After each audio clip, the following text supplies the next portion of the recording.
আমার মামুনুল হক কোথাও দাঁড়াইলেই তো মিছিল হয়ে যায় বেটা। আমার মামুনুল হক বাংলাদেশে দাঁড়াইলেই তো, যেখানে দাঁড়ায় সেখানেই তো মিছিল হয়ে যায়। আল্লামা মামুনুল হক হাঁটলেই তো লাখো মানুষের পিছনে দাঁড়ায় যায়। তাইলে এটা আবার বলতে হয় নাকি মামুনুল হককে চেনো না? হ্যাঁ, শেখুল হাদিস আল্লামা আজিজুল হকের সন্তান চেনো না? ওলামায়ে কেরাম এখন তৃতীয় পক্ষ হয়ে গেছে, ওলামায়ে কেরাম এখন চিনে না। এই বাংলাদেশের 16 বছরের ফ্যাসিস্টে, এই জালেমের জুলুমবাজের জুলুম ওলামায়ে কেরাম সহ্য করে নাই। ওলামায়ে কেরাম জেল খাটে নাই।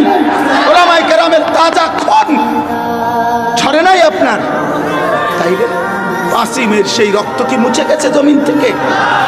2013 সালের 5ই মের রক্ত আল্লাহ রাসূলের ইজ্জতের জন্য, দ্বীনের জন্য, কালেমার জমিন, হেফাজতে ইসলাম, ইসলামের পবিত্রতার জন্য রক্ত ঝরিয়েছে।